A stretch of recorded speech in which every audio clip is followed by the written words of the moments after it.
Evangelho segundo São Lucas.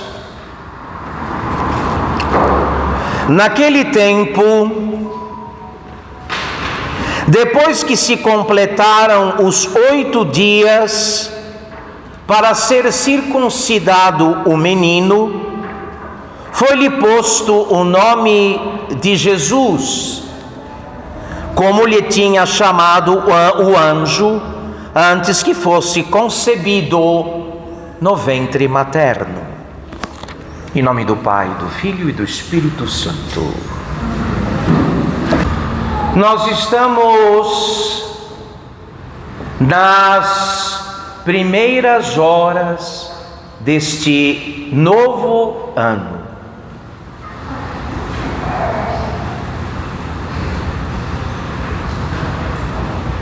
Nenhum de nós pode saber o que nos espera neste ano. Nenhum de nós sabe.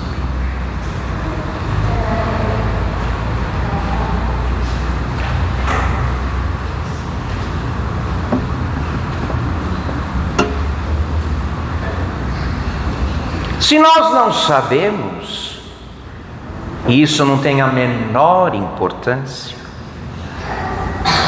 Deus sabe. Deus sabe.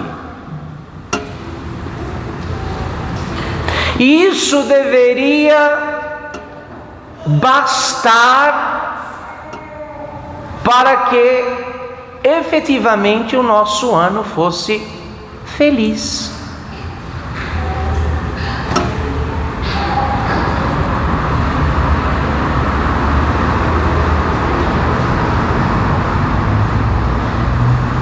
Se cremos que Deus nos ama, e sendo Ele quem é infinitamente bom e poderoso, não encontraremos no universo ninguém mais aliado e capaz de nos fazer o bem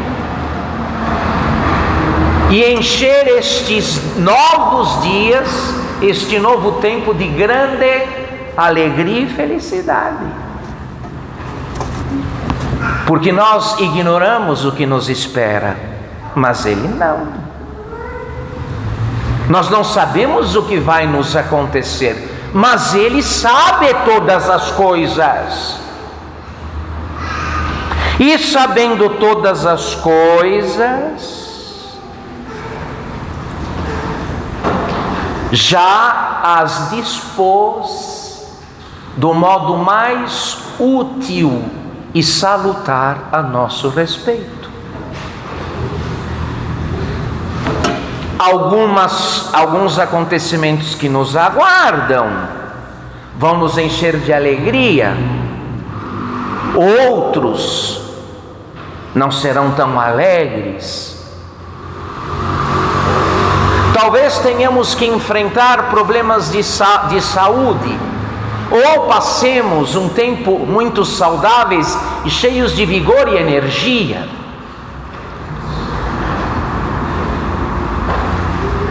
Talvez tenhamos que aprender aquela lição tão importante da convivência humana, que é uma grande graça quando certas pessoas entram na nossa vida, e uma graça maior ainda quando elas saem. Sabia que é uma grande graça quando certas pessoas entram, e uma maior ainda quando elas saem? Alguns acontecimentos vão nos consolar, outros vão nos mortificar e penitenciar. Mas nada do que se der conosco vai surpreender a Deus, que viu todas estas coisas e sabe de cada uma delas desde toda a eternidade.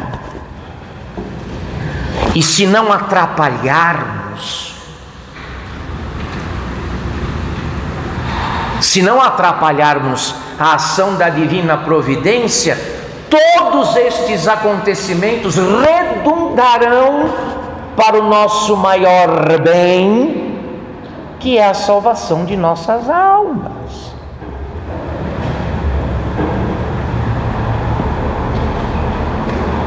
Deus conta com tudo o que me acontece, com tudo o que acontece com o Senhor e com a Senhora para nos salvar. Eu lamento muito que a nossa soberba, o nosso orgulho, a nossa vaidade sejam de tal envergadura que não nos permitam ver como Deus é bom. Sempre bom. Também quando, como bom pai que é, faz como os pais da terra que vendo o bebê, o seu filhinho com uma doença grave, levam-no ao médico e os médicos dizem no hospital: ele terá que ficar aqui conosco porque deverá passar por uma cirurgia. Onde está o maior amor? Em colocar a chupeta na boca do bebê e trazê-lo de volta para casa, ou deixá-lo nas mãos dos médicos? Claro que o maior amor, no caso, é entregar o bebê aos médicos, que é o que Deus fará com certas situações que nós não gostamos, que não planejamos,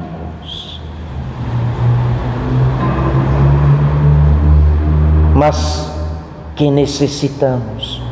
Nossa salvação depende de passarmos por elas e passarmos bem, na fé, sem duvidar de que Deus ama sempre,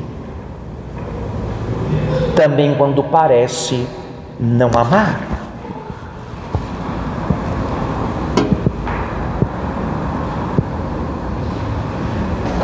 Eu recebi desde ontem muitos votos de paz.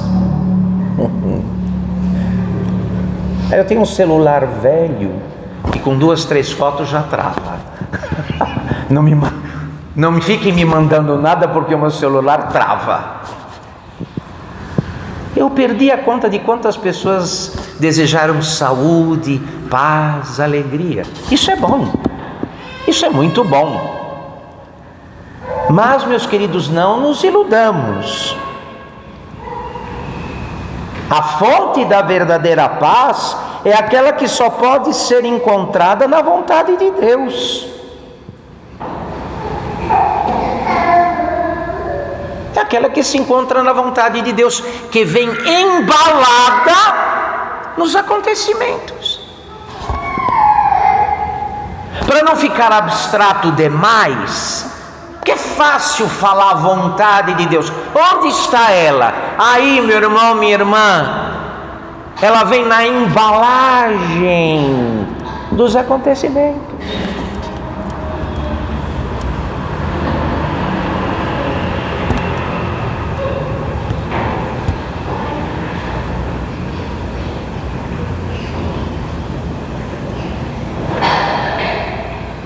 Um detalhe que me chamou a atenção, agora nesses dias em que rezava o ofício divino e meditava para celebrar as missas, porque eu mais do que os senhores e as senhoras estou obrigado à oração, por razões óbvias. Me chamou a atenção o seguinte, que nós vamos perceber nos 2 personagens principais do Natal, depois de Jesus, José e Maria, a seguinte atitude. Maria, a Santíssima Virgem Maria, fala antes de Jesus nascer. José não fala nem antes, nem durante, nem depois. E depois que Jesus nasce, Maria não fala mais o quê? Mais nada.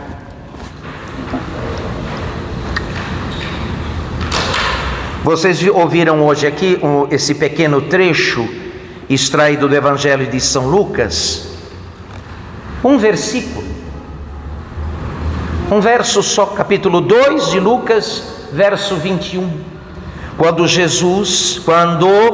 seus pais, no 8º dia de seu nascimento, o levam para o rito judaico, o rito prescrito pela Torá, pela lei dos judeus, da circuncisão. É o primeiro derramamento de sangue de Jesus, quando recebe a circuncisão dos judeus, como sinal de que ele pertencia ao povo de Abraão e que, como Abraão, estava em aliança com o Deus verdadeiro. Ora, o que é que nós aprendemos, senhores, também no presépio, também com estes justos e humildes que envolvem as cenas do Natal, os acontecimentos do Natal? Aprendemos uma coisa muito simples e essencial, que é que as obras valem mais do que as palavras. As obras valem mais do que as palavras. E que quanto mais sacrifício custam, tanto mais são prova de verdadeiro amor.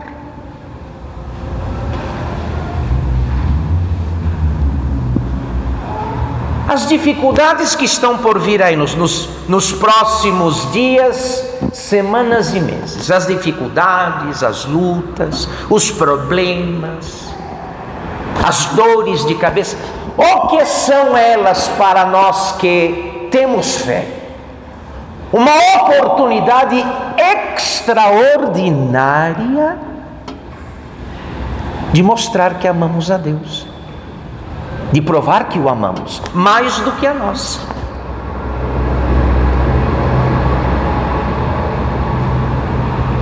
Quando do ponto de vista da carne, podendo murmurar, reclamar, blasfemar, duvidar, dizemos ao contrário: seja feita a vossa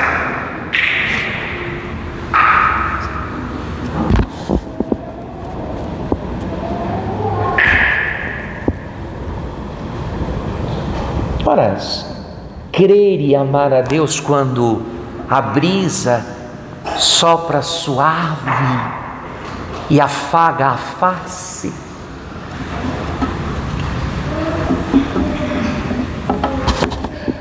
Vamos ver amar a Deus no meio da tempestade. Quando as ondas se arrojam, quando o vento é impetuoso e joga no chão,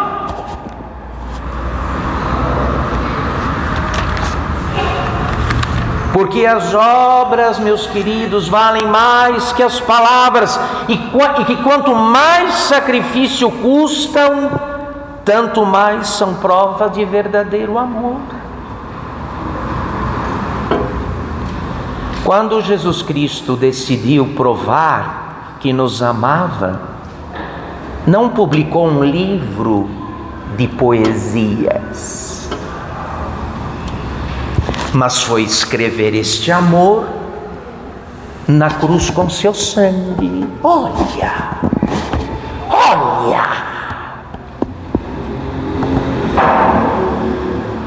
fechou a boca e foi sangrar até morrer.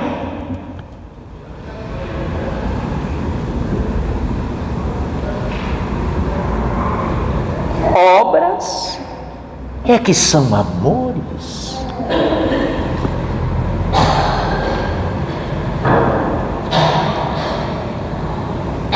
Quanto a este lado mais amargo do tempo, que chega para todos indistintamente, por várias razões e por várias causas, eis aí, meu amado irmão, minha querida irmã, a chance que temos de, por obras, provar que amamos a Deus, que confiamos nele e que sua vontade, que é sempre boa, nem sempre vem embalada em papel fino. Sempre.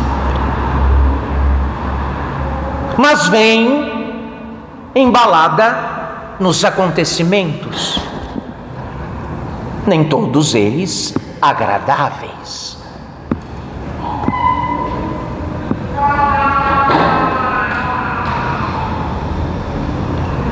Então é o que nós desde estas primeiras horas do ano que acabamos de iniciar, pedimos a Deus nosso Senhor. Tirando esta lição do presépio, José e Maria se submetem ao querer de Deus e hoje levam Jesus para a circuncisão. Qual era a vontade de Deus para eles? O que estava prescrito para os meninos, para os primogênitos do sexo masculino no 8º dia, a circuncisão. Para eles a vontade de Deus estava nas prescrições da lei de Moisés, que eles cumpriram.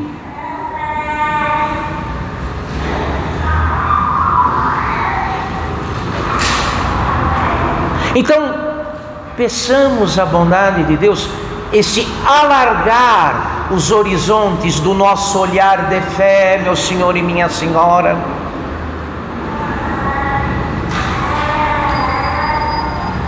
De modo que não preciso tirar outra conclusão, ela é deduzível por si mesma, né?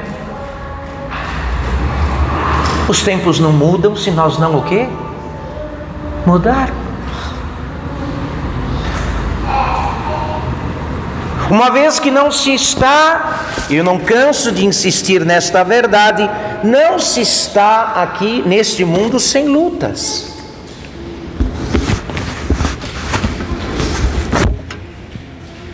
Toda hora algo vai nos desafiar.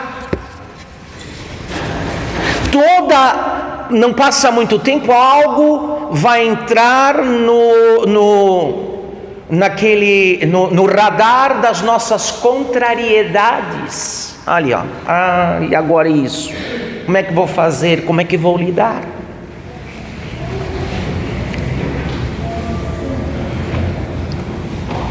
As pessoas aí fora, vocês sabem do que são capazes de fazer e apelar quando se vê em apertos, em dificuldades. É bom nem entrar no mérito, nem abrir esse capítulo. Do que as pessoas, quando se vê em dificuldades, são capazes de fazer para se esgueirar, para fugir, para se subtrair do dever da luta. Hoje, por graça de Deus, ainda contemplando o presépio, aprendemos isso. Que nosso descanso e nosso repouso não está em fugir da vontade de Deus que vem, que se manifesta nos acontecimentos, mas com grande humildade e com senso sobrenatural, um senso de Deus, de fé, receber todas estas coisas, porque Deus, antes de nós, sabia muito bem delas, de cada uma, de cada detalhe, sem exceção. Por que então nos perturbar? Por que nos preocupar? Por que nos angustiar? Por que nos estressar?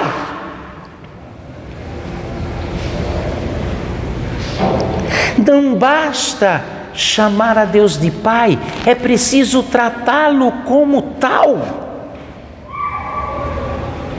Se é teu Pai, por que duvidas dele? Se é nosso Pai, por que fugimos dele?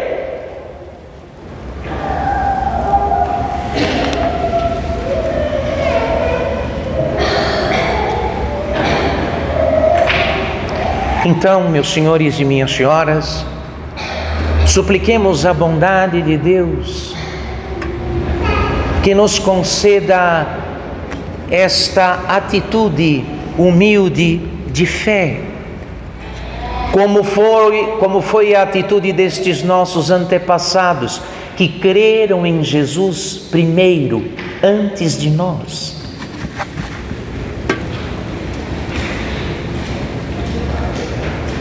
E que crendo estavam tranquilos, mesmo quando Deus lhes solicitava grandes sacrifícios.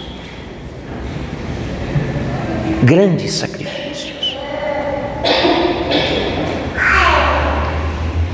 É o que nós precisamos.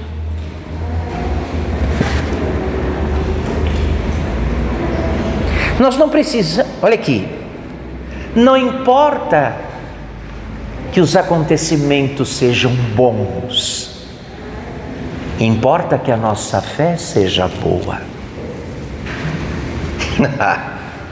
O que é um acontecimento difícil para uma fé boa, uma fé grande? Não é nada. É nada.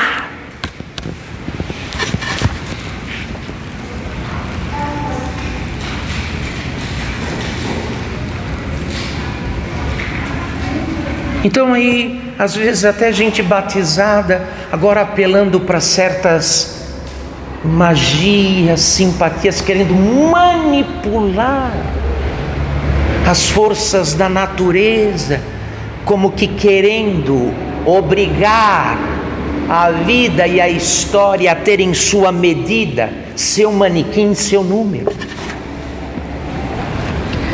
Nós não somos assim.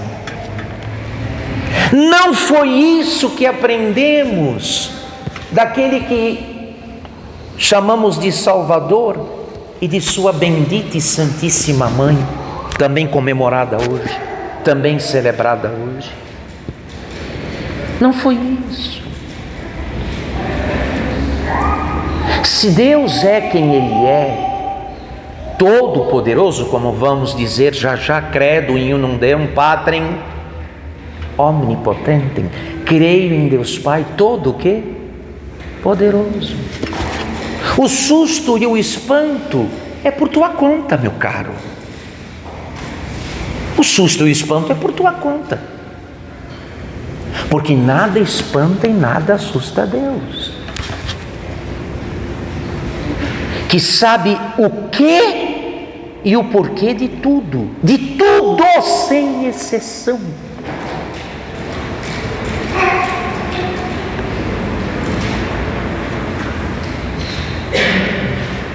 Por isso, a atitude, sobretudo de José e Maria, que se destacam nas cenas do Natal, nos evangelhos da infância de Jesus, não é a de falar, de perguntar, de questionar, de reclamar, mas de fazer.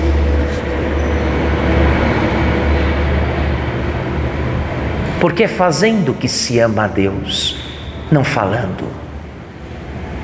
É cumprindo o querer de Deus que amamos a Deus, e não com belas palavras e canções.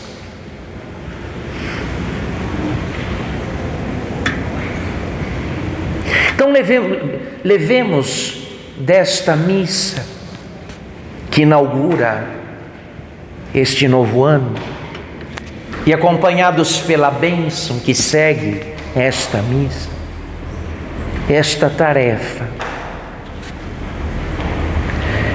de não nos preocupar tanto com os acontecimentos como com o tamanho da nossa fé, com o grau da nossa fé, que é o que vamos precisar para qualquer coisa. É só isso que importa.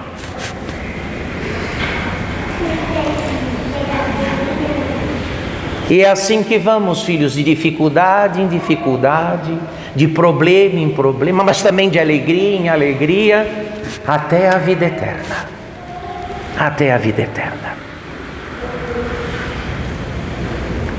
Bem fez o grande santo Jó que na sua extrema penúria e dor definiu assim a nossa vida.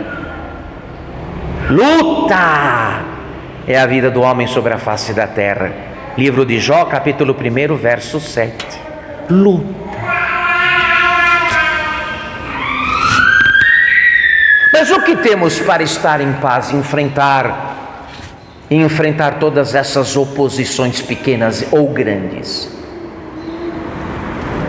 Este senso, esta sensibilidade, este olhar sereno que a fé confere aos que creem e que nos faz interpretar todas as coisas, vê-las todas em Deus, não sem Ele, e nele, não contra Ele, e assim estarmos em paz. Por que isso?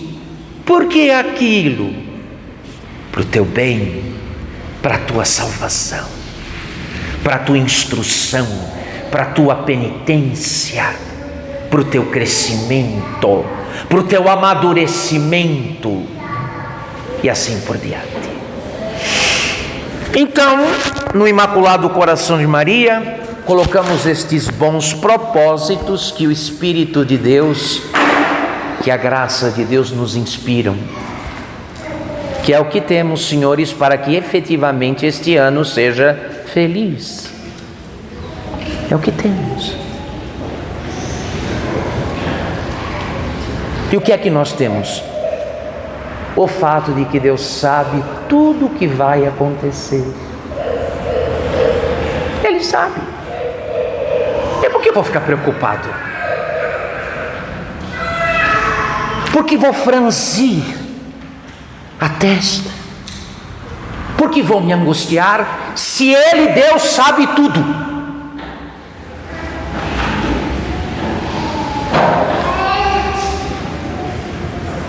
O que nos compete então é não permitir que a sensibilidade, os sentidos acabem encobrindo o senso da fé e distorcendo a realidade, nos faça agir impulsionados pelas nossas próprias ideias e não pela vontade de Deus. Esse seria o pior mundo, o pior mundo. Então, está dado aí, meu querido irmão, minha amada irmã, uma espécie de mapa, para que possamos caminhar bem. Haja o que houver, aconteça o que acontecer. Haja o que houver, aconteça o que acontecer. É assim que vamos adiantar. Lembrando que Deus, olha aqui, lembrando que Deus conta com isso para salvar você.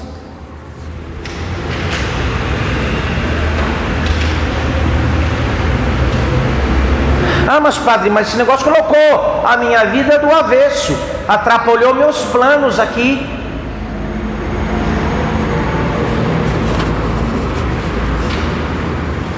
Olha que às vezes, entre o que resolve os teus problemas aqui e o que resolve o teu problema na eternidade, Deus costuma eleger e escolher o que resolve o teu problema na eternidade. Lamento muito. Eu lamento, mas é assim que é. Até porque aqui, escutem bem,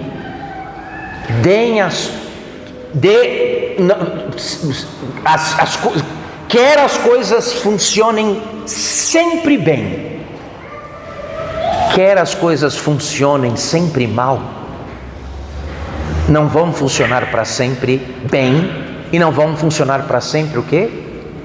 Uma hora acaba, tudo acaba.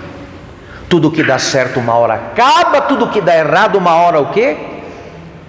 A eternidade é para sempre.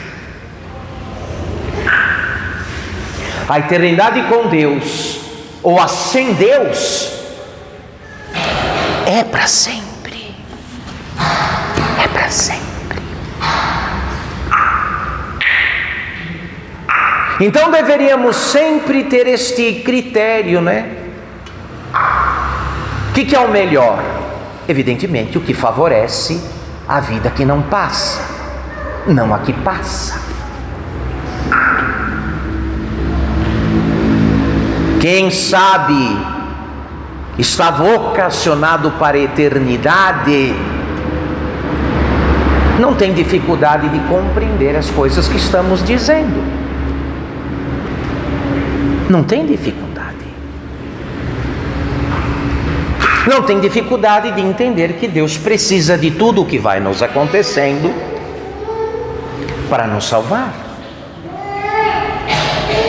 Coisa que sozinho não somos capazes, sem a ajuda dele.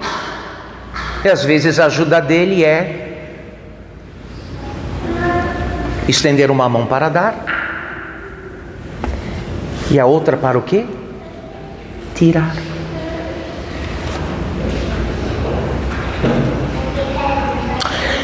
É ouvir a sua oração e dar o que você pediu. Em outra circunstância, ouvir a sua oração, não dar o que você pediu e dar o que você o quê?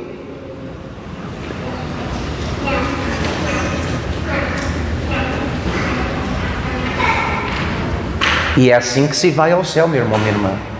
Se tivesse outro caminho, eu diria que é o Senhor. Não encontrei outro.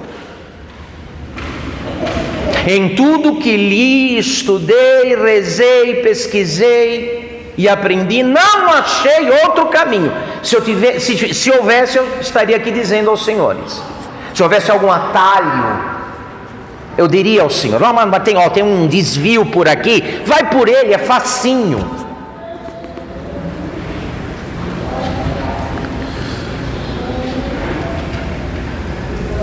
Quanto a uma realidade facilitadora, você vai dizer: mas padre, não tem como fazer esse negócio um pouco mais fácil? Tem.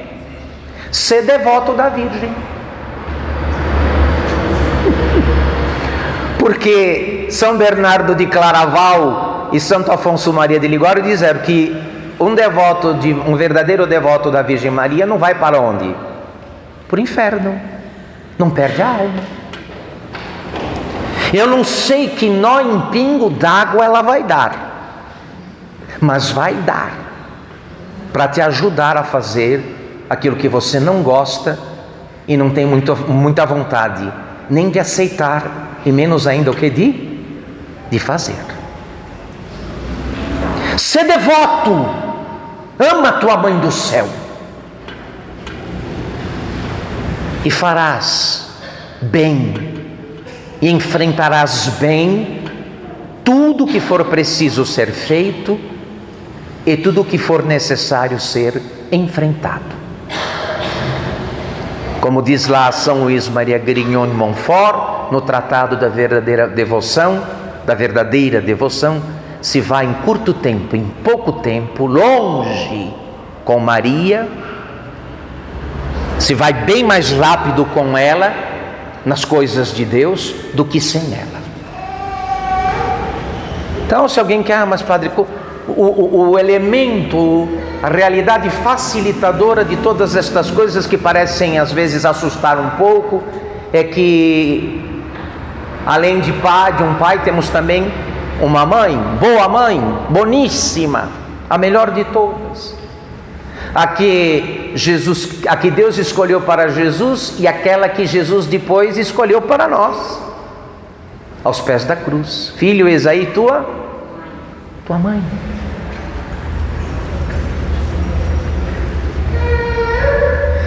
Quando eu era seminarista,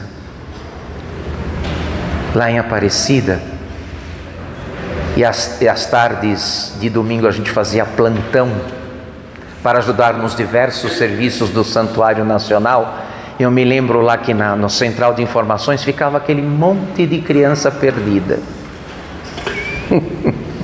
Era um coral de prantos.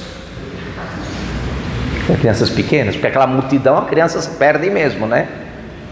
Então o pessoal da Basílica encaminhava as crianças para a Central de Informação. Eu me lembro bem.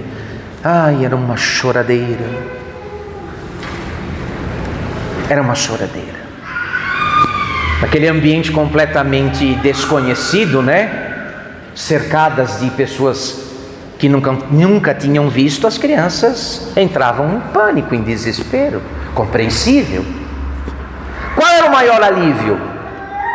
Quando a mãe o quê? A mãe chegava para pegar a criança e volta. Olha, que alívio quando a mãe de repente naquele drama todo aparecia para resgatar a criancinha, o filhinho ou a filhinha que estavam perdidos. Tá certo? Aí, nós não estamos em melhores condições espirituais do que essas crianças lá do tempo que eu fui seminarista e ajudei no Santuário Nacional, na Basílica de Nossa Senhora. Não estamos. Então deixa Nossa Senhora te achar, viu? Para com este pranto, para com este choro, deixa a Virgem Santíssima te achar, irás bem, irás longe, auxiliado por ela, então com bem menos esforço, com bem menos dificuldade, com menor dificuldade. Enfim, é o que tem para hoje, né? A gente dizia na hora do almoço, lembra? A criança reclamava da comida. É o que tem para hoje. E não precisa mais nada. Tão bem servidos, não precisamos de mais nada. E é certo que com a graça de Deus por um lado, e com a nossa falta de teimosia por outro, com a graça de Deus por um lado e com a nossa falta de teimosia por outro, um dia nós que nos reunimos aqui vamos nos encontrar todos na vida eterna, naquela missa que nunca terá o quê? Fim. O que será a missa? O que será a vida eterna? Uma missa sem fim. Em nome do Pai, do Filho e do Espírito Santo.